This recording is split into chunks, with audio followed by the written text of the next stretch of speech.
Stadium, Patriots, Bills. Wow.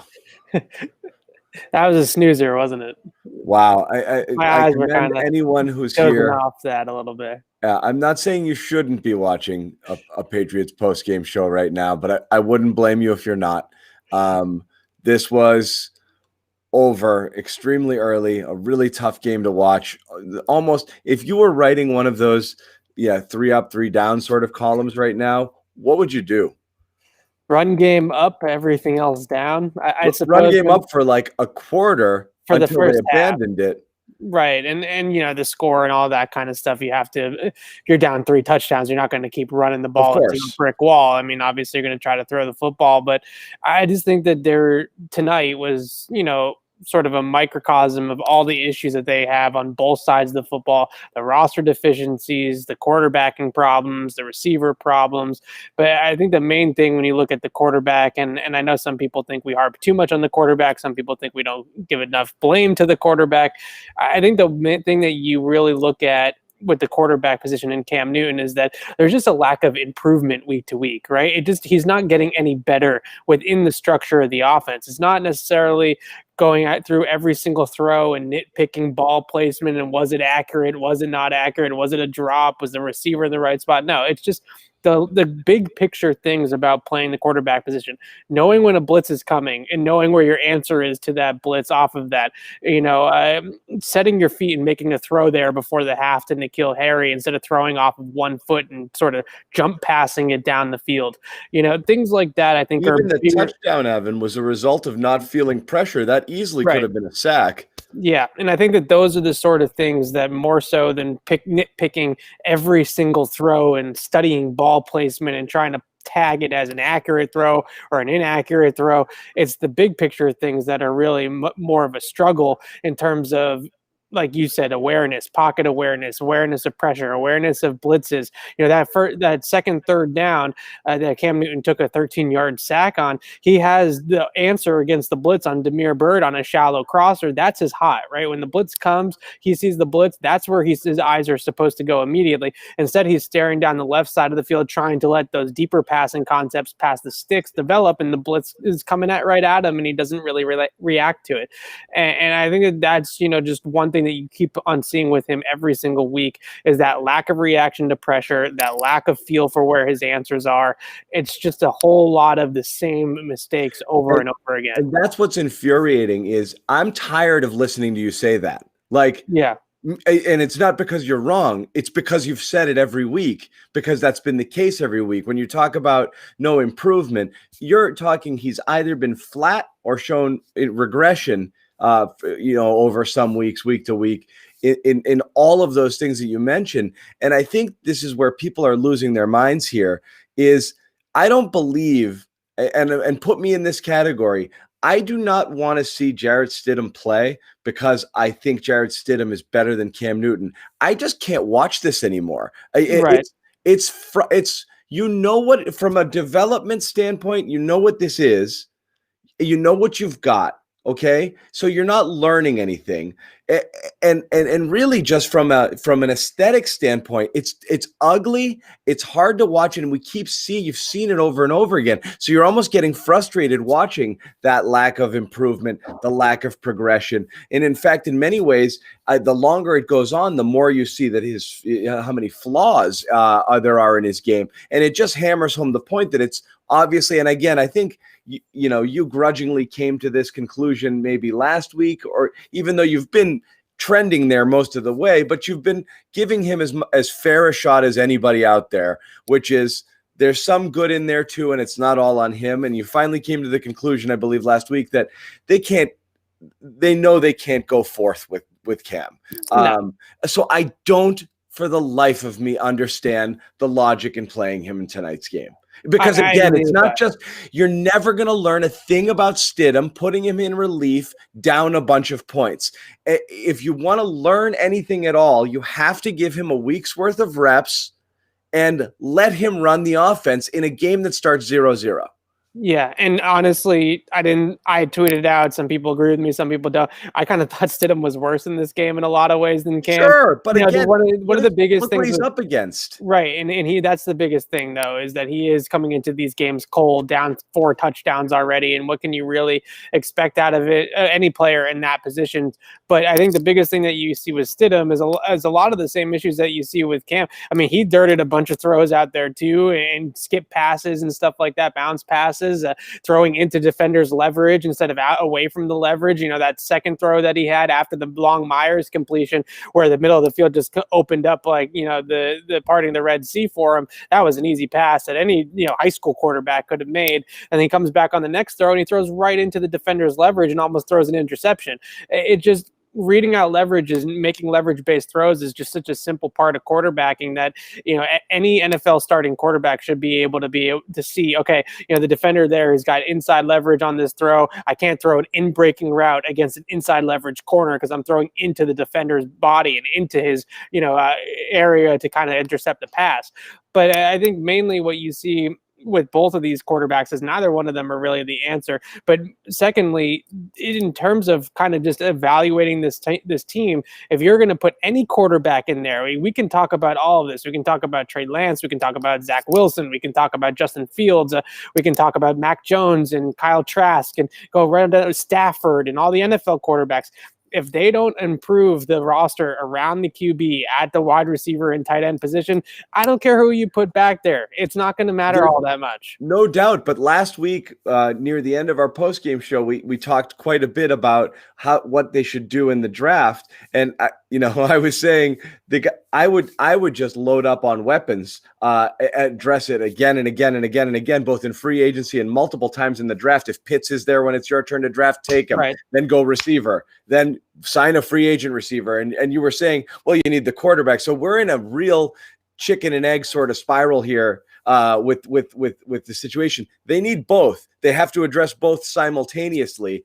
The problem is I think you can get weapons and stockpile because they're available, but they're always available in the draft, and there's a ton available in free agency. But you pick wrong at the quarterback position, you might be stuck into a long-term contract, or you draft the wrong guy desperately. You take a Haskins type person who you're not in love with, but it's the best available when you're picking, and you got to develop them for a few years, and that can set you back a couple of years, which is why for me, I have to think they got to go for weapons first because you can get them.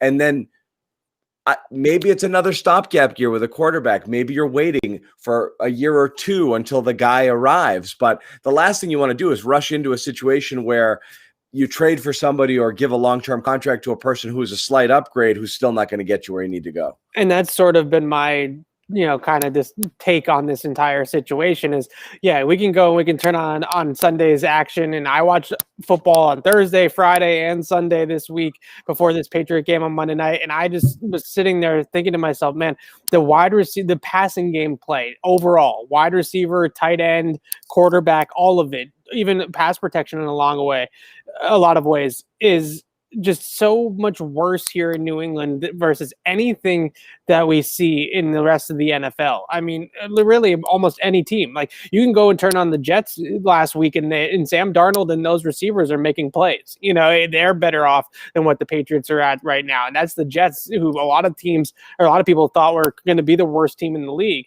It just right on down the line of whether it's such a chicken or the egg thing, because sometimes it's a weapon, sometimes it's Cam. They scheme up that double pass early on in the game. They run the 2 crack toss plays. They get the entire Bills defense to bite on the double pass, and Damiere Byrd just drops a wide open touchdown. Right? I mean, that's not on Cam. The ball was right there.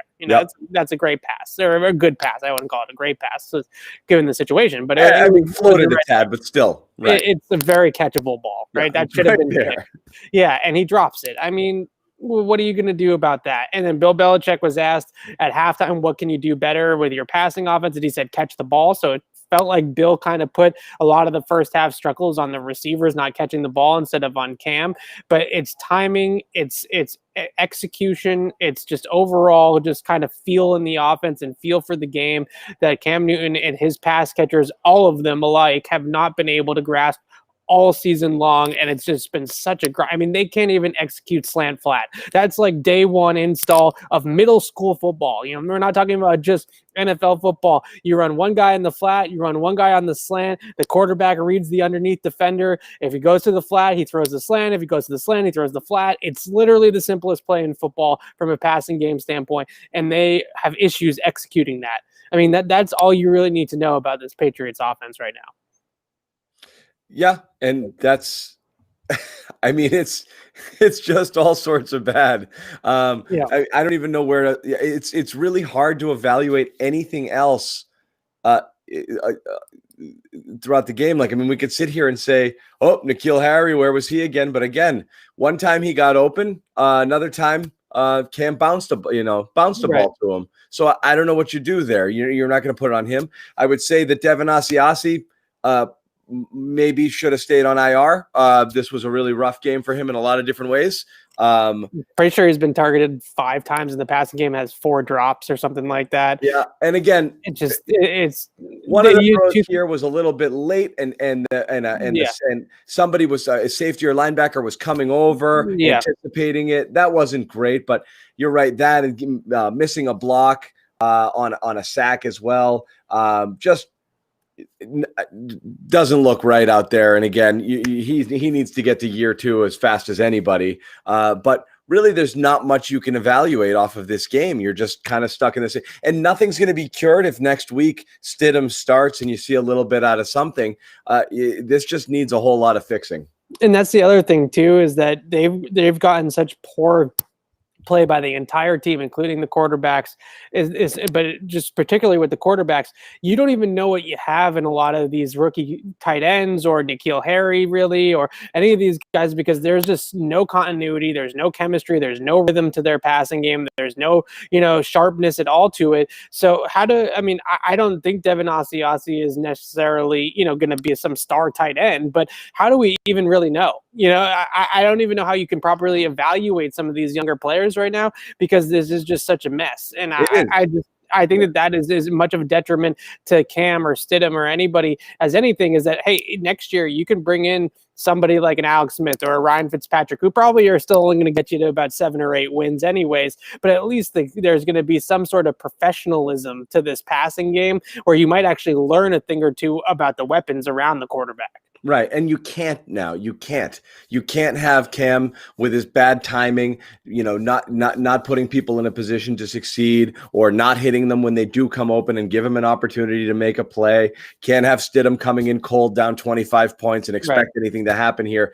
Again, it's just it's such a debacle at this point. It's just a place no Patriots fan has been for 25, 30. I mean, pre-Drew, it's a really long time to be in the situation where you have no idea what's going on at the quarterback position. It's almost, again, it feels like a broken record. It's during the Brady era, you always knew, hey, don't take this for granted, okay? The rest of the world operates in this really weird gray area where they don't know. They're always looking for that next quarterback, and they get one, and it's not that guy, and they have to live through mediocrity for a few years until they get another guy and find out that person's not the guy. And right now, you're at the very beginning of that phase, and it is very weird because it's not – you don't just decide you need a quarterback and then get a quarterback. It could be years and years and years, or a generation before you get a guy. Forget a Tom Brady replacement, before you get a guy that you're like, oh, that's our guy, And so that's what's so scary right now, I think, for people, is even when you finally accept that you need it. And again, a lot of people hit that realization last year and were shocked that they didn't make a move for a quarterback. Everyone drank the Kool-Aid, was convinced that Stidham was the guy based on whatever intel was coming out of Foxborough. I don't know why. And then some desperation signing with Cam Newton that nobody wanted to sign obviously showed how what rough shape they were in with this position. So again, you're right. You have to do something, even if only to improve a little. I think that you're right. And the troubling thing, I think, is that, to me, a lot of people talk about the coaching and the play calling and this, that, and the other thing, and they look out coached every week and all that type of stuff.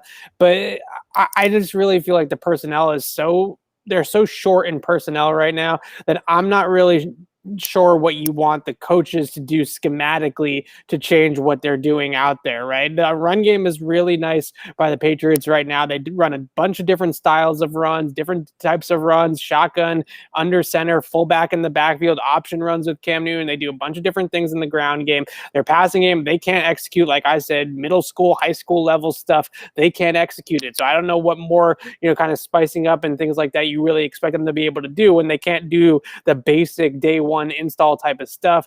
Defensively, there's a lot of issues on that side of the ball too that I don't want to ignore. Getting worse and worse. Yeah, and I think that the main thing that you have to look at, though, is that these coaches and the scheming and all that kind of stuff, that's not the issue here. The issue here starts at the top with Bill Belichick and Nick Caserio and player and talent evaluation and getting guys in here to play. That's why they are struggling so much on all three phases today. Really, all three phases had issues. That's not really on the fact that they, the coaching in game is the game plans and the schemes and what they're drawing up on the whiteboard. It's not that, that's we're getting into the weeds when we start to blame that kind of stuff. When you have a team that's staring right at you, big picture wise, saying they do not have the talent that other teams have across the board in a lot of different spots. So mainly I want to move over to the defense side of the ball too, though, because I think we're talking a ton, and rightfully so, about the quarterbacks and the offensive side of the ball. But defensively, I think what you're seeing, first of all, is you got to give Stephon Gilmore some credit, right? I mean, he's clearly a different type of level of player from J.C. Jackson.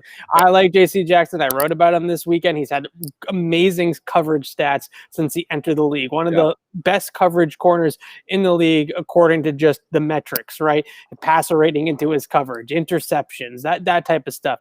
But the second that they have put him in the last couple of times that they've had to put him in that number one spot with Gilmore injured, he's not played well. Stephon Diggs has really outplayed him in 2 games this year. Rashad Perryman outplayed him against the Jets. It was really just that Ravens game, and the Ravens don't have any receivers that really scare you at all. That was the only game where he really held his own as the number one guy. So they're in a point there, I think, with Gilmore and J.C. Jackson, that you really have a big drop-off in your secondary hierarchy when Gilmore is not in there. And if you're talking about trading Gilmore or moving on from Gilmore because of his contract situation, that's a big problem too, right? I mean, that's going to be a big problem.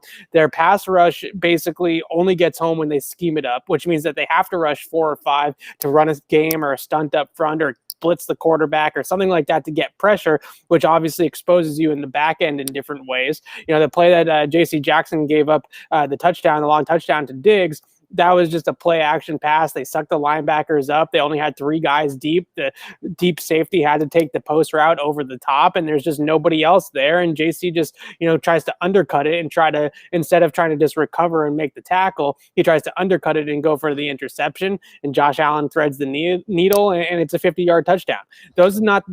Stephon Gilmore doesn't make a play like that. He doesn't try to take that chance. He goes out there and he just makes the tackle and lives to play another down. And there's no question. I think I saw I think the stat was it's 4 games without Gilmore. Jackson's given up 4 touchdown passes. Gilmore's given up 4 touchdown passes in his last 37 or 38 games or something along those lines. So again, that's the level and the difference there when you're talking about bumping up and chasing around that number one receiver. And it started so well, not just that push and shove down the sideline where they were chirping. He was all over him, but just on that underneath route there where he tried to get inside leverage, and it looked like he hesitated. That was a weird one. I mean, he just got beat a couple times. There's nothing to it other than that. And Diggs is one of the best receivers in football, and is probably the hottest receiver in football right now. And Allen's probably the hottest quarterback in the NFL right now. But I think what you saw was just the hierarchy of that secondary really takes a massive hit when Gilmore isn't in there. And then second, they still cannot cover the middle of the field. They can't cover the middle of the field. There's no help to the middle of the field. You have the big long touchdown I just broke down from J.C. Jackson against Diggs. there's no help to the inside. He's got outside leverage. He's funneling the receiver inside. There's nobody underneath it. There's nobody cutting the crossing route. There's nobody there, and it's just easy pickings for Allen and Diggs. And then once J.C. Jackson undercuts it and he doesn't get there, then there's just nobody behind him to make that tackle, right? So it just time and time again, you see that. You see the corners taking risks when they don't need to take the risks. You see there's no help towards the middle of the field. That is just a breakdown in how the system is supposed to be run. And the system is not broken. Like, the Patriots system is not broken. It's still sound. It still can get the job done, but you need the players in those positions to be able to execute it. You do, but it's hard to know this, but this just doesn't happen. Okay, you've got a 27 and a 29 point home loss in the books for the Patriots this season. I don't know if personnel is an obvious issue, but at some point you also come down to compete level, and I don't know. I don't know if it's. I don't know. That's the thing. I don't know. It's so shocking to see a Patriots team outclassed in a way you wouldn't have thought imaginable a few months ago, and to have it happen multiple times this year in games where they've been non-competitive, and then this game just to be not competitive at all, despite personnel, is a really surprising thing. And everyone saw Bill Belichick and tweeted the hell out of him slamming the phone, and that was obviously, what the hell did you have me challenge that for, sort of situation. But he's frustrated as hell. He's embarrassed. And I don't know. I thought later in the game was more telling, and I don't know if they caught this. Pacing. Yeah, he was alone on the sideline, away from the entire team for a good 5 minutes, just pacing up and down the sideline. And obviously, nobody is going to go near him when he's in that kind of zone, right? You don't want to rock the boat, but it just sort of looked like a guy that just has tried to throw every single thing that he has worked on in his 30 years as a head coach in this league or whatever, and none of it is working. He's tried man, he's tried zone, he's tried blitzing, he's tried dropping it into coverage. He's tried literally everything in his playbook, everything in his arsenal, and the players just haven't been able to find something that they can hang their hat on and execute, whether it's offensively with the passing game or defensively, really in any way. All season long, they just have nothing that they can grasp into. And the secondary was supposed to be that, and it just kind of hasn't, gotten there yet. And that's why I ask is, again, I don't know whether it's just bless their hearts, they're just not that good at football situation, right? Or I can't or again, everyone remembers that famous clip in that 2009 Saints beatdown in Foxborough when Bill's talking to Brady in the open mic, and I just don't know how to reach these guys. I don't know what to I don't know what to do with these guys. I don't know if he's back in that place where there's nothing I can do with this team, whether it's just based off of the personnel, which again is personnel that largely he has provided. And obviously you had the massive COVID exodus and you're dealing with injuries as well. But this is Bill's team. He built it and it is broken. Yeah, and he built it. I mean, this obviously wasn't the team he built. Like, let's be fair. No, it's not. Opt-outs happened, and things happened that transpired to lead us to this level of mediocrity. If Dante Hightower is in this defense, then I think it's a lot different than what we're talking about here. But at the same time, I think that what you see from Bill Belichick's team is that for years, especially on the defensive side of the ball, he's been able to plug in the Terez Halls and plug in the John Simons and those types of players that other teams might look at it as, fourth or fifth guys on the depth chart, but instead, they're guys that are, in starting roles on this team. And that's not what they were supposed to be penciled in at the beginning, right? John Simon's supposed to be a role player. Terez Hall is supposed to be a depth guy. These guys are playing way too much. Exactly. And I think that that's a little bit of it too. But at the same time, I just want to, harp on the fact that if you want to get on the coaching staff and leave Josh McDaniels and Steve Belichick and those guys out of this. Like that's not the issue.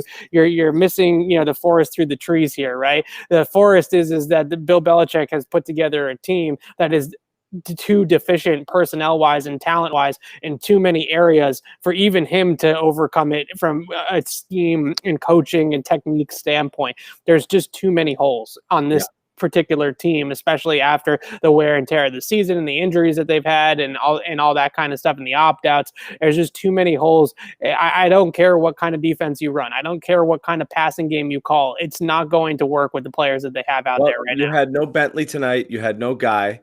Okay. Right. No Guy. Yeah. Now you're down. Devin McCourty left the game. Yeah. And obviously Gilmore's out already. Now you're looking at being David Andrews, who was dealing with a calf injury, also left the game. Shaq Mason left the game. You're looking at a really depleted team heading into Week 17. So they're probably the Jets are playing much better football, and the Jets are playing great. So again, for the tankers out there, Patriots have now moved into the 13 slot, okay, from where they are right now. If they were to lose and go to 6-10, it's possible they could get passed by a couple other teams and end up, I think, as low as 10. Right. I think maybe they can't even. I think they can even get to 9. I think they can get to 9. Yeah. Yeah, so I mean that's the best case scenario at this point, right? Is just to finish with a 9th or 10th pick, something like that, would at least put them in position to maybe draft one of the big 4 quarterbacks if that's what they so choose. Are you assuming all 4? Again, we've talked about this before. Are you assuming with what would Mac Jones be the 4th?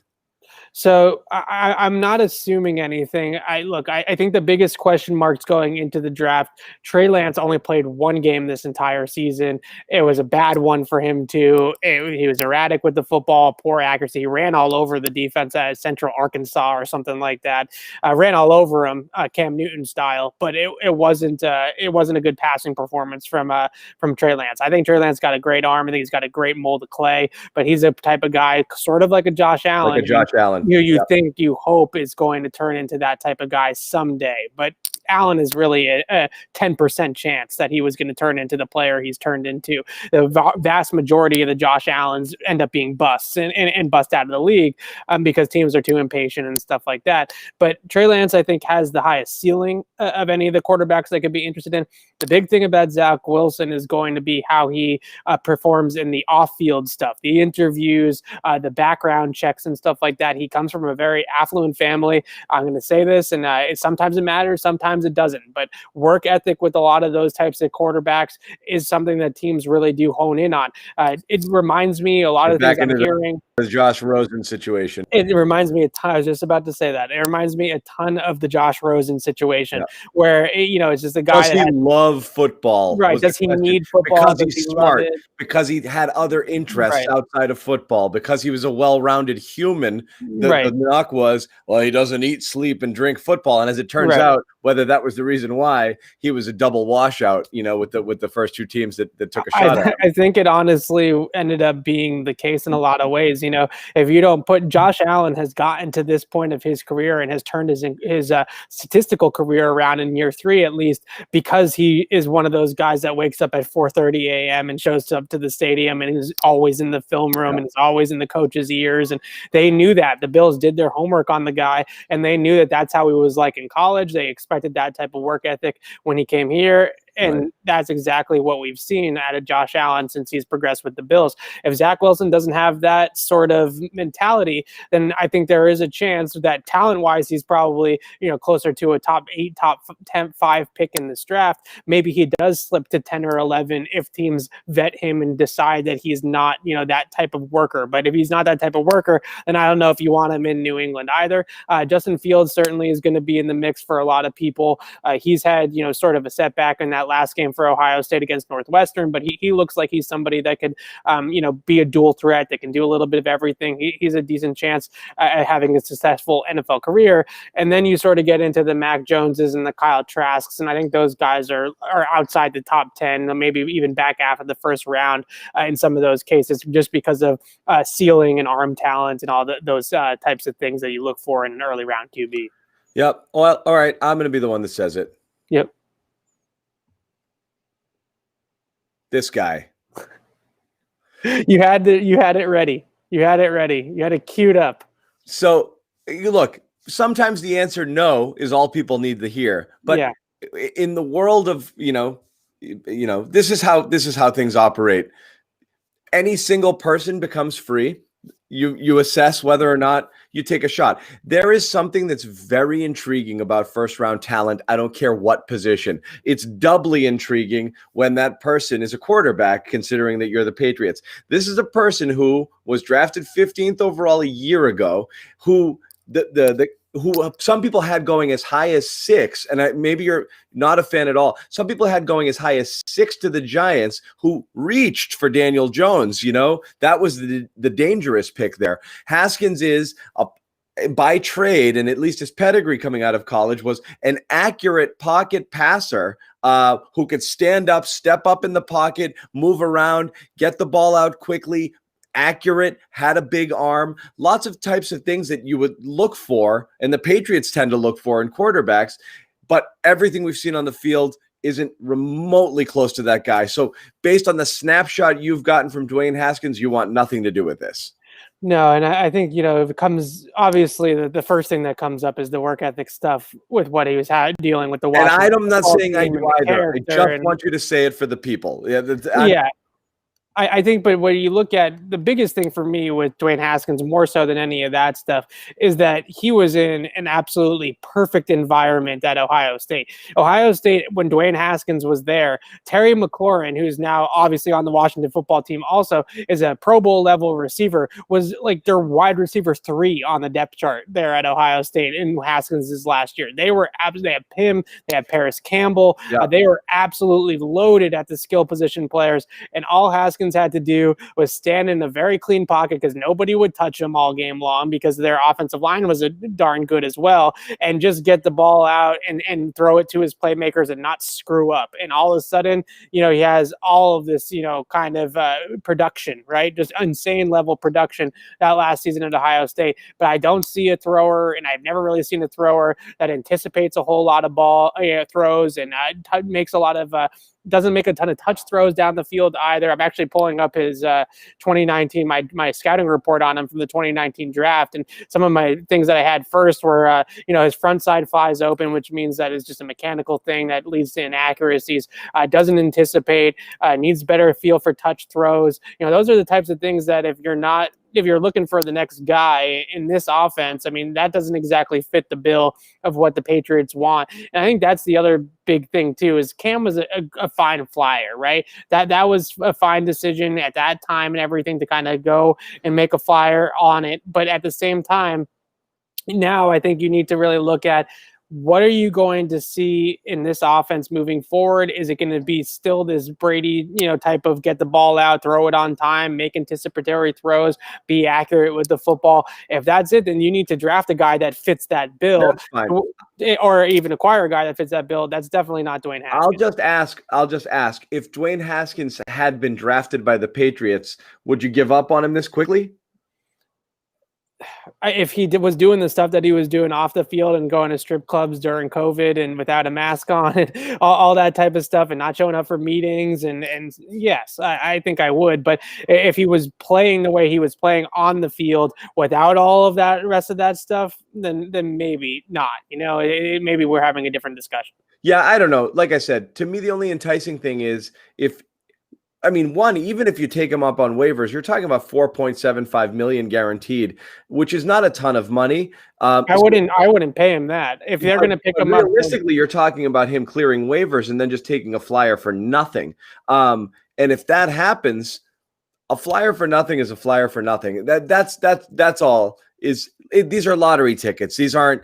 I do agree that I would like in camp next year to see a Dwayne Haskins type quarterback on the roster in training camp, you know, a reclamation project, right? A Dwayne Haskins, a Josh Rosen, you know, somebody like that who has some high upside, who was maybe a former first round pick or something like that. And not a situation damage them as much as their ability. You know, with quarterbacks more than anything, I think situation is huge. You know, meaning you've seen how many quarterbacks under one regime or one system looked completely lost, that you'd given up on them, and then they get somewhere else and you're like, oh, they can play. I guess it was just, you just end up in the wrong place and it can really derail your career right at the start.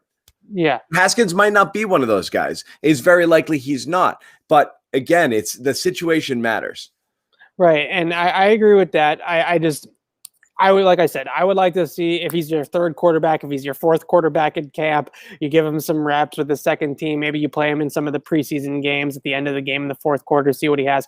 That's perfectly fine. But you're not going to invest in a guy like DWAYNE Haskins to be any sort of part of the future or the answer or anything like that. You definitely need to find somebody that's better than that to hitch your wagon to in terms of the starter. Okay, people are anxious to ask some questions. So if you guys want to ask Evan any questions before we take off here, once again, letting everybody know, Patriots post-game show, losing 38-9 to the Bills. Cam Newton was bad. Jarrett Stidham was bad. The defense was bad. Everybody was bad. Sony Michel, I'll say this, one positive thing. Sony Michel looks like a different human being since he came off IR. He really does. Amazing what some competition will do for a player, right? But I don't know if it's hard to say, Evan. We don't have the access we normally have to these guys. You just don't see them as much on a regular basis because of all of the COVID restrictions. Practice is limited, but he looks lighter to me. He looks quicker. He's had periods in his time where he's been a tad bulky for his frame and looked a little slow and plodding, and his jump through the line and certainly decisiveness. But even when he's running through holes, he's just hitting them quicker, and he's getting into the secondary, which is something he never did or he hasn't done since his rookie year, really. I don't know if he's necessarily burstier than he was before, but he's definitely more decisive. Or conviction, whatever it is. Yeah. Right. He's definitely more decisive, and he's seeing the hole develop a little bit faster, and he's hitting it harder, and he's getting, into that what we would call in phase for any player, where you're in the rush path that you're supposed to be in. He's in that much faster and making his decisions much quicker behind the line of scrimmage. Most running backs, it depends on the play call, but most running backs have about 1 to 3 steps to make a read, especially if you're running something like outside zone or something like that. It's 1, 2, cut. Right, you can't stand there in the back of the line of scrimmage and kind of hold there and kind of do what you want to do, right? And that's definitely a difference that I think we've seen out of Sony, is that he's really on that third step. He's made a decision and he's through the line at that point. Okay, let's Evan, let's go rapid fire here as I throw up some questions for you, because we'll try to get to a few. We did talk about Evan. You're writing about this, Evan, and we're going to do some videos on our Patriots YouTube channel. So if you haven't already, please subscribe to that. Just plow through here a list of keepers. Yeah, so I think that there's 3 keepers at least on that in this rookie class, the 2020 rookie class. I think Duggar, Uche, Michael Onwenu will be a part of the next good Patriots team. I'm not going to say great because I don't know how long we're going to have until then. But the next, good Patriots team, I think those 3 guys will be on that team. What did you say, Duggar, Uche, and who? And Michael Onwenu. Maybe Harris. Yeah. 2019 class I was going there is Damian Harris certainly is going to be on the team, I think, moving forward. I think Jacoby Myers is pretty much the only wide receiver that has earned a roster spot going into next season for me. I think everybody else has got to prove it to me. Notably absent? N'Keal Harry. Yeah. He's right in that list of prove it to me. And I would put Chase Winovich on that list as well. Winovich, when he pins his ears back and rushes the passer, is great, but that's all he can do. I like him less and less as the season goes on. You really see how limited he is. And almost sometimes what a detriment he can be on the field because of just blowing assignments. He's just out of place. But all right, let's whip through here. We've talked about this before. Jimmy G, one of those quarterbacks. You don't know if they're going to have a home in San Francisco.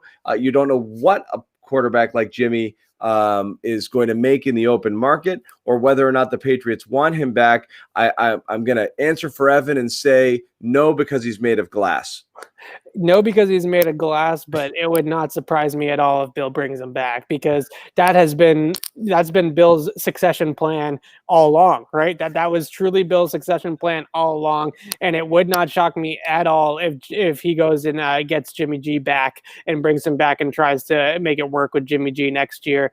It just seems like that was sort of the one that got away from Bill Belichick, and I think he will be. I don't think he'll give up on it if he doesn't have to. Or Jacoby. I would probably rather. I don't know. I mean, look, I think Jacoby started a couple games in Indianapolis, was that last year, and looked fine in some of those games. Definitely the downfield ball placement was impressive. He's actually a pretty good deep ball thrower in those starts that he made. But I think either one of those guys is maybe in the same kind of level of talent, the level of tier. But in terms of the fit in the Patriots offense, I've always kind of thought that Jimmy G was a little bit better in that system. Yep. Let's see. Again, we know why. This is a complex question, but really at the root of it, I think, is a lot of people, there's a lot of people angry with Bill, the GM, versus Bill, the coach. Where I find this conversation to be really interesting and sticky is Bill Belichick is unquestionably the greatest coach in the NFL and NFL history, possibly in sports. It doesn't matter what his coaching acumen, his ability to get everybody prepared for every situation. We don't have to go over it. Okay. The problem is because of the dual job, he has to be the best at both, not just because he's providing Bill the coach. Bill, it's always Bill the GM is screwing Bill the coach, which is an overrated thing that is thrown around a lot and has been proven wrong a lot. But the issue that I find most interesting here, Evan, is that if you separated the personalities and felt, if ownership felt that Bill the GM was slipping, you can't do anything about that. Regardless of how good Bill the coach is, if you did feel that one of the two jobs needed to be addressed, you have to move on from Bill Belichick entirely, and you can't do that. So you're going to accept Bill, the duality. You're going to accept both Bills because there isn't one without the other. It just doesn't work. You can't say, Bill, maybe you need some personnel help, unless, of course, he has a moment of clarity and he says, you know what? I've been seeing things one way for a while. The game's changing a bit. I'm going to lean on people more than I have in the past. And it's possible he could kind of come to that conclusion on his own. But that's what would have to happen for Bill to not be the end-all be-all decision-maker GM. I think the biggest thing with that, my biggest gripe with Bill the GM is not necessarily as deep as it is for some other people, but my biggest gripe with Bill the GM is that he's been drafting one way for so long at this point because he had Tom Brady. So right. Everybody else around, when he goes into a draft, I don't think that Bill necessarily goes into a draft and looks for that stud blue chip difference-making type of player. We're not talking about a guy that's going to come in and fill a role. We're talking about a Pro Bowl, all-pro type of talent, a transcendent type of player. I think for years, he knew that he had the quarterback, he had Brady, and all he had to do was kind of just fill the roles and fit his scheme. Draft players that fit what they want one guy to do, particularly in the entire puzzle piece. Now I think he needs to be, similar to how I always say, you see the forest through the trees with the scheming and stuff like that. He needs to see the forest through the trees and realize it's not about finding a bunch of different role players and fitting them all together underneath Brady anymore. Now they need to go out there and find 4 or 5 guys outside of Stephon Gilmore, and I guess Jake Bailey punting the football. What does this team have? Who is the blue chip player on this team? Who is the stud player on offense right now? Who is the stud player on defense right now outside of Gilmore? I guess maybe you can argue that the stud players on offense are on their offensive line, but they need skill talent and quarterbacks that are studs, not left guards. Right. And I love Joe Thuney, but he's not moving the needle in terms of the wins and losses of the team. So that's what I think is the biggest difference, is that he needs to approach it a little bit differently and see, okay, we can't just make a bunch of role players, right? We need to make start from the beginning and work on our blue chip top 5 talent, because ultimately, if you look across the board, across the NFL, and you put the 10 best players on the Patriots against the 10 best players on every other team in the league, I mean, where do the Patriots rank in that ranking? I mean, it's got to be extremely low. That's the group of players that they need to work on. I think that they have guys that can fill roles and guys that can do what the Patriots do, right, outside of the top tier talent, but they don't have a Brady. They don't have a Gronkowski. They only have one Gilmore. That's what you really need to see him change his draft strategy. Yeah, and that's the thing, is for however many years, it's just been, I know a good football player when I see one, but right.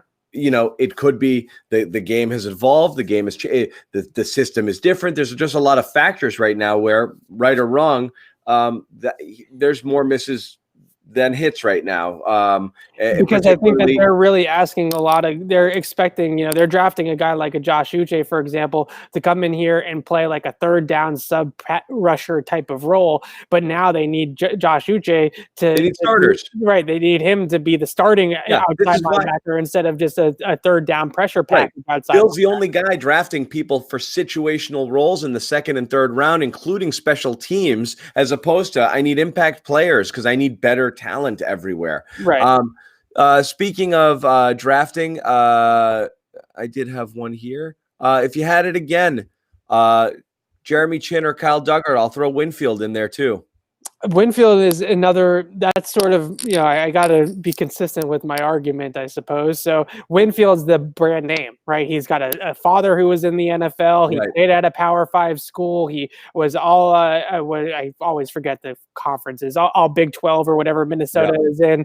He was the blue chip prospect, right? He was the guy that did it against great competition, and Duggar was sort of the project player. So Jeremy Chin versus Duggar, I think we're splitting hairs because both of those guys fit in the same mold of as like kind of a hybrid, right, from an FCS school that you were kind of looking to take a chance on that talent and that athleticism, whereas a guy like Winfield was a proven Power 5 commodity. The consensus top ranked safety there on the board too. And that is sort of, I think, where the Patriots need to go back towards. And ultimately I would really wonder what the Patriots' last couple of drafts would look like if Bill had let Nick Caserio run the board instead of himself, because a lot of the decisions that I feel like Bill Belichick has made recently are based off of what Bill sees when he starts the draft process in January and not based off of what the scouts on the ground are saying.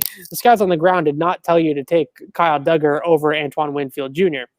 The scouts on the ground did not tell you to take N'Keal Harry over DK Metcalf and AJ Brown and Deebo Samuel and go back on that train, right? That's not what anybody was saying. So I wonder what the board would have looked like, what these couple of drafts would have looked like if Caserio was running things instead of Bill Belichick. And the commenter here asks, how do you know he's not leaning on Caserio? I know he's leaning on Caserio in terms of the homework. Helping to build the board. Right. But when it comes down, and this is again, a fairly known thing in Patriots circles, it does come down a lot of times to his guy, my guy, this guy, and Bill has the final say, and it's very rare, if not ever, that he says, "All right, we'll go with that guy," and he goes off the board, he goes off the grid sometimes, even when the board dictates this is what I want, and is like, but this is my guy, so that happens.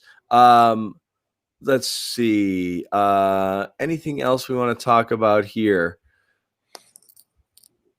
in the questions? I'm still looking around, Evan. I'll ask you here, and again, we've talked about it, and again, a lot of people saying Bill doesn't like speed. Take down my Christmas tree. What do you mean? When do people take down their Christmas tree? Love the Christmas tree.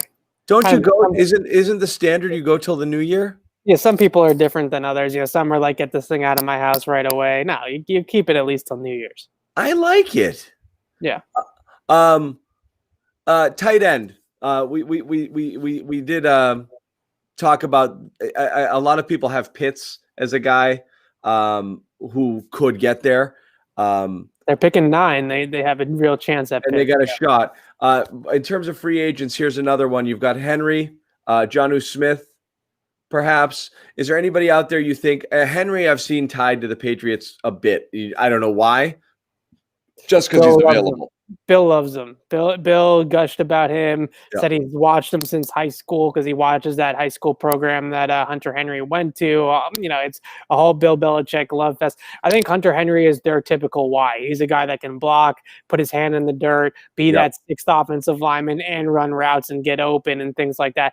Jonnu Smith, I love too, as sort of that Swiss Army knife, but you sort of have to use him correctly. He's not, you're just a traditional Y like a Hunter Henry that's just going to, plug into that that position in your offense and go. The Titans really do a ton of different scheme stuff with Jonnu Smith to use his abilities and use his run after catch abilities in particular.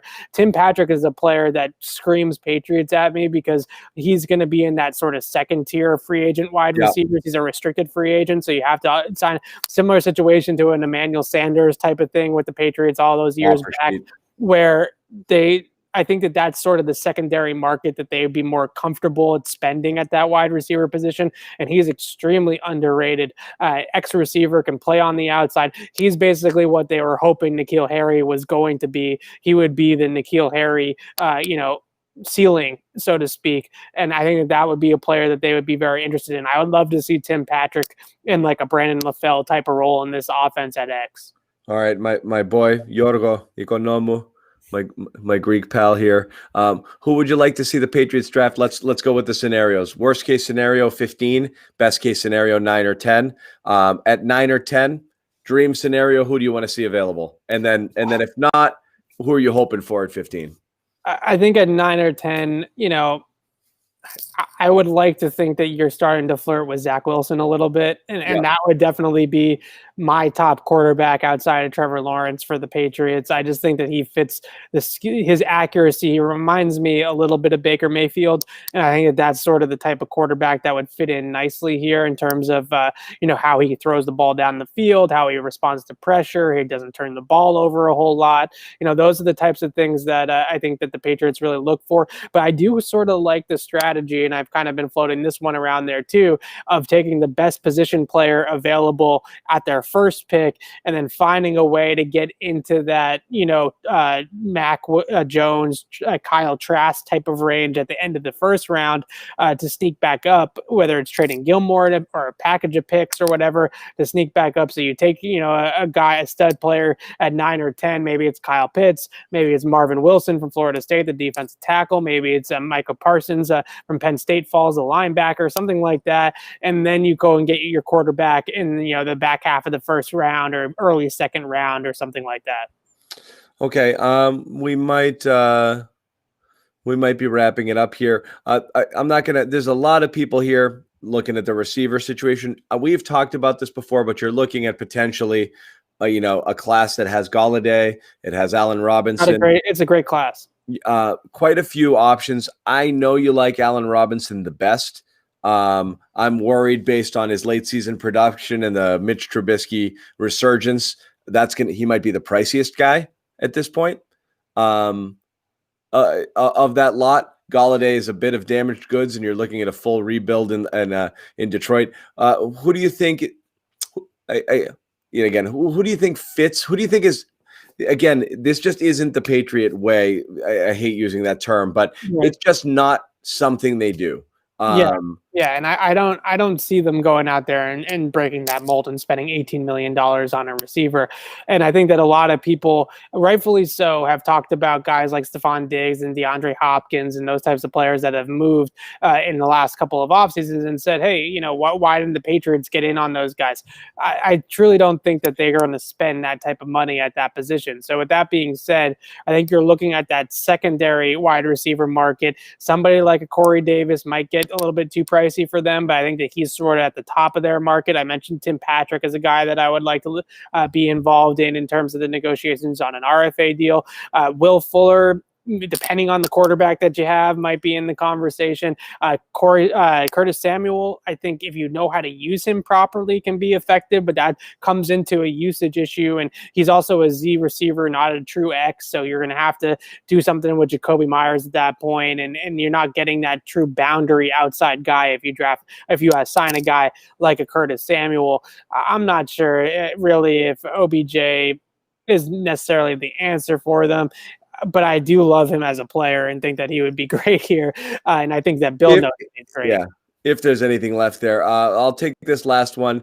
And again, it was 23, not 26. But the question being, at 23, Kenneth Murray was drafted. Instead, you go Duggar and Anthony. This is exactly going back to that whole blue chipper sort of debate. Again, at 22 was Justin Jefferson, which again, he might be the best rookie receiver in the class here. I have, for my own sanity's sake, I have to think that the Patriots were going to take Jefferson at 23 before the Vikings made that pick. Because if they weren't going to do that, then I think a lot of hope is lost with them evaluating that position. Because just from a stylistic standpoint, the college tape, the college production, I mean, he checked every single box. Plays inside, outside. Just a dynamic separator. I mean, just an awesome route runner. So if they were going to take him at 23, and you remember that the draft call where they made the trade back in the draft, you did hear Bill say, "Oh, okay, they took Justin Jefferson at 22," and Bill said to Nick Caserio, "Okay, make the call to make the trade out of 23." So I wanted to hope that Justin Jefferson was going to be. I'm not losing any sleep about losing Kenneth Murray, though. I think he's a decent player, but I thought he was kind of a overrated prospect, sort of tools-based prospect that they were hoping was going to splash in the NFL. I don't think that he's any more of an impact player than Kyle Duggar is. So the path to the top 10 pick, lose to the Jets, Broncos, Cowboys, Chargers, and Vikings all win. Yeah, so I think that they can get in there, and I think if they do get in there, like I said, it's premium position, premium player. Give me somebody that everybody can say, "Oh, yeah, that pick makes sense by the Patriots here. That's a good pick." Vikings, Lions, winnable. Yep. Cowboys, Giants, absolutely winnable. You're looking at Chargers, Chiefs. If the Chiefs rest everybody, they've got nothing to play for. I also want to mention, I see a lot of people saying, why would a wide receiver come here with the way that, the Patriots are set up?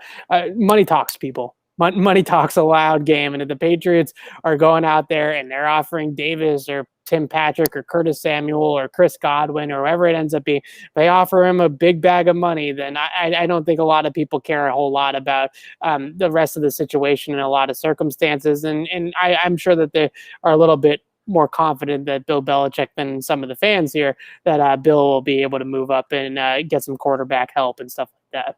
For Julian's sake, because he's a loyalist here, I will repeat that. The way to get into that top 10, I believe, is lose to the Jets, Broncos, Cowboys, Chargers, Vikings all win. A lot of winnable games on that slate. So if you look at it again, the Patriots could climb. That might get them inside. That might get them to 9, I think, or 10. Regardless, that puts you in the quarterback conversation.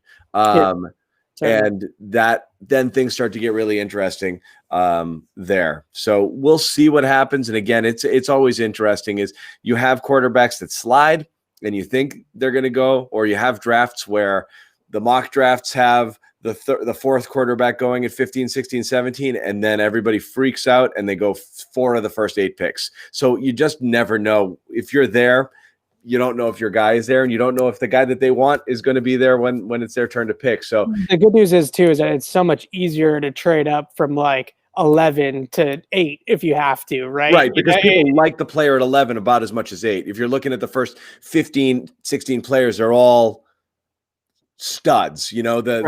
The things start to get a little mixed in the same once you get into the 20s. Right. So it's much easier to make that trade up. The Bills traded up twice. They traded up from 21 to 12 to 7 to take Josh Allen. But when they traded from 12 to 7, all they gave up was 2 future second-round picks. We're not talking about an RG3 type of package where they gave up 6 picks to move up those couple of spots, right? It was just a couple of picks to move up. Yeah.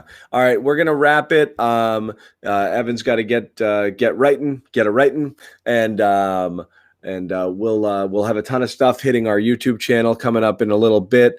You can always check that out. Patriots Press Pass. Some of you have already subscribed. If you haven't, please do so. You'll get notified every time we go live for situations like this. And we'll have a bunch of videos coming out after the game. Again, tomorrow, Evan will take a look at the film, and we'll you know what it's going to show, but we're going to do it anyway because that's what he gets paid to do. And that's basically it. So again, thanks for watching. Pats go down 6-9, a really gross 38-9 loss. Thank you everybody for hanging out late on a school night with us. We will see you guys next.